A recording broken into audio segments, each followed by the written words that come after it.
ವಿಪಕ್ಷಗಳ ಹೋರಾಟಕ್ಕೆ ಮಣಿದ ನಾಗೇಂದ್ರ ಸಚಿವ ಸ್ಥಾನಕ್ಕೆ ರಾಜೀನಾಮೆ. ಡಿಕೆ ಶಿವಕುಮಾರ್ ಸಂಪುಟದ ಮೊದಲ ವಿಕೆಟ್ ಪತನ. ನಾಗೇಂದ್ರ ರಾಜೀನಾಮೆ.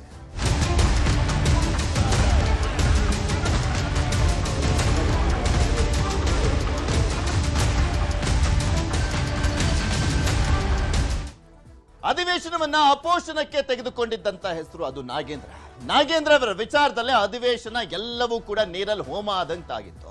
ಯಾಕೆಂದ್ರೆ ವಿಪಕ್ಷಗಳ ಪಟ್ಟು ಒಂದೇ, ಆಗ್ರಹ ಒಂದೇ ಆಗಿದ್ದು ನಾಗೇಂದ್ರ ರಾಜೀನಾಮೆ ಕೊಡೋವರೆಗೂ ಕೂಡ ಅಧಿವೇಶನ ಮಾಡ್ಲಿಕ್ಕೆ ಬಿಡಲ್ಲ ಅಂತ. ಅದಾದ್ಮೇಲಾದ್ರೂ ಸೈಲೆಂಟ್ ಆದ್ರ ಇಲ್ಲ, ಪಾದಯಾತ್ರೆಯನ್ನ ಘೋಷಣೆ ಮಾಡಿದ್ರು. ಸ್ಪೆಷಲಿ ಎಸ್ಟಿ ಸಮುದಾಯನೇ ಅತಿ ಹೆಚ್ಚಾಗಿ ಇರುವಂತ ಕಡೆ ಪಾದಯಾತ್ರೆಯನ್ನ ಘೋಷಣೆ ಮಾಡಲಾಗಿತ್ತು. ಸೆಪ್ಟೆಂಬರ್ 1ರಿಂದ 10ನೇ ತಾರೀಕುವರೆಗೂ, ಅಲ್ಲಿ ಸ್ಪೆಷಲಿ ರಾಯಚೂರಿಂದ ಬಳ್ಳಾರಿವರೆಗೂ. ಇದು ಕಾಂಗ್ರೆಸ್ಗೆ ಹೊಡೆತ ಬೀಳುತ್ತೆ ಅನ್ನುವಂಥದ್ದು ಕಾಂಗ್ರೆಸ್ಗೆ ಗೊತ್ತಾಗ್ತಿದ್ದ ಹಾಗೆ ನಾಗೇಂದ್ರ ರಾಜೀನಾಮೆಯನ್ನ ಕೊಡಿಸಲಾಗಿದೆ.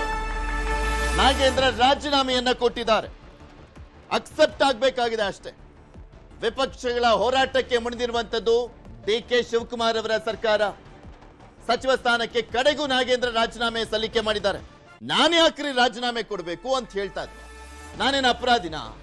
ಎಷ್ಟು ಜನ ಕೇಂದ್ರ ಸಚಿವರಿಲ್ಲ ಜಾಮೀನಿನ ಮೇಲೆ ಅಂತೆಲ್ಲ ಪ್ರಶ್ನೆ ಮಾಡಿದ್ರು. ಬಟ್ ನಾಗೇಂದ್ರ ಈಗ ರಾಜೀನಾಮೆಯನ್ನ ಕೊಟ್ಟಿದ್ದಾರೆ. ಡಿಕೆ ಶಿವಕುಮಾರ್ ಸಂಪುಟದ ಮೊದಲ ವಿಕೆಟ್ ಪತನ ಆಗಿದೆ. ಈ ಹಿಂದೆ ಸಿದ್ದರಾಮಯ್ಯನವರ ಸಂಪುಟದಲ್ಲೂ ಮೊದಲ ವಿಕೆಟ್ ಪತನ ಆಗಿದ್ದು ನಾಗೇಂದ್ರ ಅವರದ್ದೇನೆ. ಈಗ ಕೂಡ ಮೊದಲ ವಿಕೆಟ್ ಡಿಕೆ ಶಿವಕುಮಾರ್ ಅವರದ್ದು ಸರ್ಕಾರದಲ್ಲಿ ಪತನ ಆಗಿರುವಂತದ್ದು ನಾಗೇಂದ್ರ ಮುಖಾಂತರನೇ. ಸಿಎಂಗೆ ರಾಜೀನಾಮೆ ಪತ್ರ ನೀಡಿರುವಂತದ್ದು ಬಿ ನಾಗೇಂದ್ರ. ನಾಗೇಂದ್ರ ರಾಜೀನಾಮೆ ಅಂಗೀಕಾರ ಒಂದೇ ಈಗ ಬಾಕಿ ಉಳಿದಿದೆ. ರಾಜ್ಯಪಾಲರಿಗೆ ರಾಜೀನಾಮೆ ಪತ್ರವನ್ನ ರವಾನೆ ಮಾಡಬೇಕಾಗಿದೆ. ನಾಗೇಂದ್ರ ಜೊತೆ ಖುದ್ದು ಚರ್ಚೆ ನಡೆಸಲಿರುವಂತದ್ದು ಸಿಎಂ. ಕ್ಷೇತ್ರಕ್ಕೆ ಹೆಚ್ಚಿನ ಅನುದಾನದ ನೆರವು ನೀಡುವಂತ ನಿರೀಕ್ಷೆ ಇದೆ. ನಾಗೇಂದ್ರ ಬೆನ್ನಿಗೆ ನಿಲ್ಲುವ ಬಗ್ಗೆ ಸಿಎಂ ಭರವಸೆ ಸಾಧ್ಯತೆ ಇರುವಂತದ್ದು. ನಮಗೆ ತೋರಿಸ್ತಾ ಇದೀವಲ್ಲ, ನಾಗೇಂದ್ರ ರಾಜೀನಾಮೆ ಕೊಟ್ಟಿದ್ಯಾಕೆ ಅನ್ನುವಂತ ಪ್ರಶ್ನೆ ಎಲ್ರಿಗೂ ಗೊತ್ತಿರುವಂತದ್ದೇ ಉತ್ತರ. ಬಿಜೆಪಿ ಪಟ್ಟನ್ನ ಹಿಡಿದಿರುವಂತದ್ದು, ಬಿಜೆಪಿಯ ಒತ್ತಡ ಆ ರೀತಿಯಾಗಿತ್ತು. ನಿರಂತರವಾಗಿ ಹೋರಾಟವನ್ನ ಮಾಡ್ತಾನೆ ಇದ್ರು, ಸದನದ ಒಳಗಡೆ ಹೊರಗಡೆ, ಈಗ ಪಾದಯಾತ್ರೆ ಮುಖಾಂತರ. ಸೊ ಹೀಗಾಗಿ ಫೈನಲಿ ಮಣಿದಿದ್ದಾರೆ, ರಾಜೀನಾಮೆ ಕೊಟ್ಟಿದ್ದಾರೆ. ಸಿಬಿಐ ಪ್ರಾಸಿಕ್ಯೂಷನ್ಗೆ ಬೇರೆ ಕೇಳಿತ್ತು ರಾಜ್ಯಪಾಲರ ಹತ್ರ. ಅಲ್ಲೇನಾದ್ರೂ ಓಕೆ ಆಗಿದ್ದಿದ್ರೆ ಉರಿಯುವ ಬೆಂಕಿಗೆ ತುಪ್ಪ ಸುರಿದಂತಾಗಿರೋದು. ಆರೋಪ ಇರೋದು ಗೊತ್ತಿದ್ದು ಕೂಡ ಪಟ್ಟವನ್ನ ಕೊಟ್ಟಿದ್ಯಾಕೆ ಅನ್ನುವಂತ ಪ್ರಶ್ನೆ ಇದೆ. ಸಿಬಿಐ ಪ್ರಾಸಿಕ್ಯೂಷನ್ ಕೇಳಿದ್ದಕ್ಕೆ ರಾಜೀನಾಮೆನ ನೋಡಿ, ಆ ಟೈಮಿಂಗ್ಸ್ ನೋಡಿ. ಯಾಕೆಂದ್ರೆ 2 ವರ್ಷದಿಂದಲೂ ಕೂಡ ತನಿಖೆ ಆಗ್ತಾ ಇತ್ತು. ಅಧಿವೇಶನ ನಡೆಯುವಂತ ಸಂದರ್ಭದಲ್ಲೇ ಸಿಬಿಐ ಪ್ರಾಸಿಕ್ಯೂಷನ್ಗೆ ಅನುಮತಿ ಕೋರುತ್ತೆ. ಆ ಟೈಮಿಂಗ್ಸ್ ತುಂಬಾ ಇಂಪಾರ್ಟೆಂಟ್ ಆಗುತ್ತೆ ರಾಜಕಾರಣದಲ್ಲಿ, ಯಾವಾಗಲೂ ಕೂಡ ಅಷ್ಟೇ. ಸಮಯ, ಸಂದರ್ಭ, ಪರಿಸ್ಥಿತಿ ಅನ್ನುವಂಥದ್ದು ಯಾವ ಟೈಮಲ್ಲಿ ಆಗುತ್ತೆ ಅನ್ನುವಂಥದ್ದು ಇಂಪಾರ್ಟೆಂಟ್ ಆಗುತ್ತೆ. ಸೊ ಉರಿಯೋ ಬೆಂಕಿಗೆ ತುಪ್ಪ ಸುರಿದಿದ್ದು ಸಿಬಿಐ ಪ್ರಾಸಿಕ್ಯೂಷನ್ಗೆ ಬೇರೆ ಅನುಮತಿ ಕೇಳಿದ್ದಕ್ಕೆ. ರಾಜ್ಯಪಾಲರು ಅದರಲ್ಲಿ ಇನ್ನೂ ಡಿಸೈಡ್ ಮಾಡಿಲ್ಲ ಕೊಡ್ಬೇಕಾ ಬೇಡವಾ ಅಂತ. ಕಾನೂನು ತಜ್ಞರ ಮೊರೆ ಹೋಗಿದ್ದಾರೆ. ಯಾಕೆಂದ್ರೆ ಬಿಜೆಪಿಯವರು ಕೂಡ ಒತ್ತಡವನ್ನ ಹೇರಿದ್ರು ಪ್ರಾಸಿಕ್ಯೂಷನ್ಗೆ ಅನುಮತಿ ಕೊಡಿ ಅಂತ. ಸೊ ಈಗ ನಾಗೇಂದ್ರ ರಾಜೀನಾಮೆ ಕೊಟ್ಟಿರುವಂತ ವಿಚಾರ ಸಹಜವಾಗಿ ಹಿನ್ನಡೆಯಂತೂ ಆಗುತ್ತೆ. ಯಾಕೆಂದ್ರೆ ನಾಗೇಂದ್ರ ರಾಜೀನಾಮೆ ಕೊಟ್ಟರು ಅಂತಲ್ಲ, ಡಿಕೆ ಶಿವಕುಮಾರ್ ಅವರ ಸರ್ಕಾರದ ಮೊದಲ ವಿಕೆಟ್ ಪತನ ಆಯಿತು ಅಂತ. ಅದು ಭ್ರಷ್ಟಾಚಾರದ ಆರೋಪವನ್ನ ಒತ್ತಿರುವಂತ ಸಂದರ್ಭದಲ್ಲಿ ಅವರನ್ನ ಸಂಪುಟಕ್ಕೆ ತಗೊಂಡಿದ್ಯಾಕೆ, ಕೈ ಬಿಟ್ಟಿದ್ಯಾಕೆ ಅನ್ನುವಂತ ಪ್ರಶ್ನೆಗೆ ಸಹಜವಾಗಿ ಮುಜುಗರ ಆಗುತ್ತೆ. ಯಾವುದೇ ಸರ್ಕಾರ ಇದ್ರೂ ಕೂಡ ಅಷ್ಟೇ.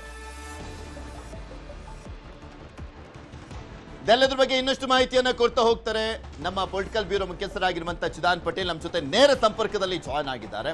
ಚಿದಾನ್ ಪಟೇಲ್, ಇದು ಕಾಂಗ್ರೆಸ್ ಸರ್ಕಾರಕ್ಕೆ ಮುಜುಗರ ಅಂದ್ರೂ ಕೂಡ ನೋ ಡೌಟ್. ಮತ್ತೊಂದ್ ಕಡೆ ಫೈನಲಿ ಬಿಜೆಪಿ ಮತ್ತೊಂದು ಹೋರಾಟದ ಮುಖಾಂತರ ಗೆದ್ದಿದೆ ಅಂತ ಹೇಳಿದ್ರೆ ತಪ್ಪಾಗ್ಲಿಕ್ಕಿಲ್ಲ. ಇದರ ಮುಖಾಂತರ ತಮ್ಮ ಒಗ್ಗಟ್ಟನ್ನ ಪ್ರದರ್ಶನ ಮಾಡಿದ್ರು.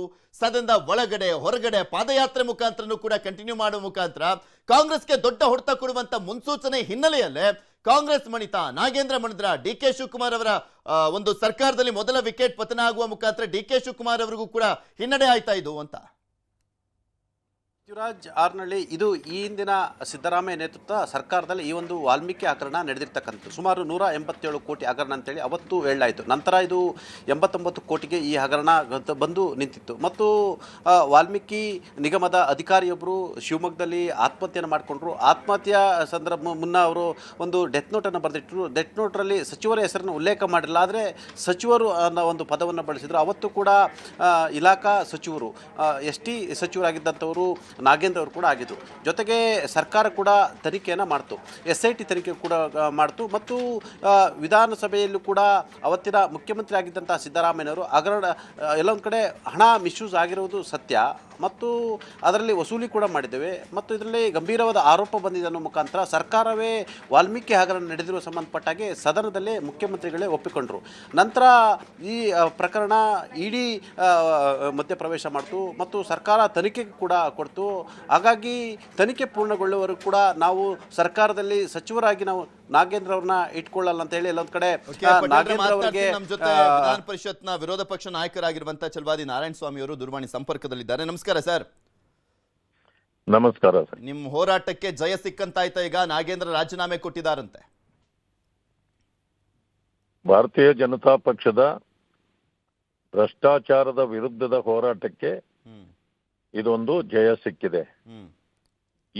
ಇದು ಯಾವತ್ತಿದ್ರೂ ಅವ್ರು ಕೊಡ್ಲೇಬೇಕಾಗಿತ್ತು. ಆದ್ರೆ ಸದನ ನಡೆಯುವಾಗ ನಮ್ಮ ಹೋರಾಟಕ್ಕೆ ಎದುರಿ ಪಲಾಯನ ಮಾಡುವ ಅವಶ್ಯಕತೆ ಇರಲಿಲ್ಲ. ಆವತ್ತೇ ರಾಜೀನಾಮೆ ಕೊಟ್ರು ಅದಷ್ಟೇ, ಇವತ್ತು ರಾಜೀನಾಮೆ ಕೊಟ್ರು ಅದಷ್ಟೇ ಆಗ್ತಿತ್ತು. ಆದ್ರೆ ಜನರ ಈ ಒಂದು ಟ್ಯಾಕ್ಸ್ನ ದುಡ್ಡನ್ನ ಹಾಳು ಮಾಡಿ ಇಷ್ಟು ದಿವಸ, ಇನ್ನೂ 3 ದಿವಸ ಸದನ ನಡೆಯಬೇಕಾಗಿತ್ತು. ಅನೇಕ ಸಮಸ್ಯೆಗಳ ಬಗ್ಗೆ ಚರ್ಚೆ ಆಗಬೇಕಾಗಿತ್ತು. ಈ ಕೆಲಸವನ್ನ ಆವತ್ತೇ ಮಾಡಿಸಿದ್ದಿದ್ರೆ ಅನೇಕ ಜನರ ಸಮಸ್ಯೆಗಳು ಚರ್ಚೆ ಆಗ್ತಿದ್ವು. ಅಂದ್ರೆ ಅವ್ರಿಗೆ ಚರ್ಚೆನೂ ಬೇಕಾಗಿರ್ಲಿಲ್ಲ. ಇದು ಈಗ ಈ ಕಾಂಗ್ರೆಸ್ ಮಾಡಿದ ಈ ರೀತಿಯ ಜನರಿಗೆ ಮಾಡಿದ ದ್ರೋಹ ಈಗ ಎದ್ದು ಕಾಣ್ತಾ ಇದೆ. ಅಲ್ಲ, ಅವ್ರು ಮೇ ಬಿ ನೀವು ಅಧಿವೇಶನದವರೆಗೂ ಏನೋ ಹೋರಾಟ ಮಾಡ್ಬೋದು, ಆಮೇಲೆ ಅದು ಕಂಟಿನ್ಯೂ ಆಗಲ್ಲ ಅನ್ನುವಂಥ ರೀತಿಯಲ್ಲಿ ಏನಾದರೂ ಸ್ವಲ್ಪ ಯೋಚನೆ ಮಾಡಿದಂಥ ಕಾರಣಕ್ಕೋಸ್ಕರ ನಾಗೇಂದ್ರ ರಾಜೀನಾಮೆ ಕೊಡ್ಸಿರ್ಲಿಲ್ವಾ ಅವಾಗ ಅಂತ ನೀವು ಪಾದಯಾತ್ರೆ ಘೋಷಣೆ ಮಾಡಿದ್ದು ಇನ್ನಷ್ಟು ಎಫೆಕ್ಟ್ ಆಗ್ಬಿಡುತ್ತೆ ಅನ್ನುವಂಥ ಆತಂಕ ಎದುರಾಯ್ತು ಆಮೇಲೆ ಅಂತ? ಅಲ್ಲ, ಅದು ಅವ್ರು ಯಾವ ರೀತಿ ಅದನ್ನು ಚಿಂತೆ ಮಾಡಿದಾರೋ ನನಗೆ ಗೊತ್ತಿಲ್ಲ. ಬಟ್ ಇದು ಯಾವತ್ತಿದ್ರು ಅವ್ರು ಕೊಡ್ಬೇಕಾಗಿತ್ತು. ಯಾಕಂತಂದ್ರೆ ಅವ್ರು ಅಪರಾಧಿ ಸ್ಥಾನದಲ್ಲಿ ಈಗಲೂ ಇದ್ದಾರೆ. ಅಪರಾಧದಿಂದ ಅವ್ರು ಹೊರಗೆ ಬಂದಿಲ್ಲ. ಕ್ಲೀನ್ ಚಿಟ್ ಏನು ಸಿಕ್ಕಿಲ್ಲ ಅವ್ರಿಗೆ. ಇದು ಅವ್ರಿಗೆ ಜ್ಞಾನ ಇರ್ಲಿಲ್ವಾ ಕಾಂಗ್ರೆಸ್ಗೆ? ಎಲ್ಲವೂ ಯಾಕೆಂತಂದ್ರೆ ಇದು ಸರ್ಕಾರದ ಬೊಕ್ಕಸದ ಹಣವನ್ನ ಚುನಾವಣೆಗಳಿಗೆ ಬಳಸಿತ್ತಲ್ಲ. ಆ ಕಾರಣದಿಂದ ಇದನ್ನ ಎಲ್ಲಾದ್ರೂ ನಾಗೇಂದ್ರ ಹೇಳಿಬಿಟ್ರು ನಮ್ಮ ಮರ್ಯಾದೆ ಹೋಗ್ಬೋದು ಪಕ್ಷದ್ದು ಅನ್ನೋ ಒಂದು ಇದ್ರಲ್ಲಿದ್ರು. ಅದರಿಂದ ಕೊಡಿಸ್ಲಿಲ್ಲ. ಈಗಾದ್ರೂ ಕೊಡಿಸಿದ್ರಲ್ಲ. ಈಗ ಕೊಡೋದ್ರ ಬದಲು ಅವತ್ತೇ ಕೊಟ್ಟಿದ್ದೇನೆ ನಾವು ಕೇಳಿದಾಗ ಈ ಸಮಸ್ಯೆನೂ ಉದ್ಭವ ಆಗ್ತಿರ್ಲಿಲ್ಲ. ಜನರ ಸಮಸ್ಯೆಗಳಿಗೆ ಸ್ಪಂದಿಸ್ತಕ್ಕಂಥ ಚರ್ಚೆಗಳು ಸದನದಲ್ಲಿ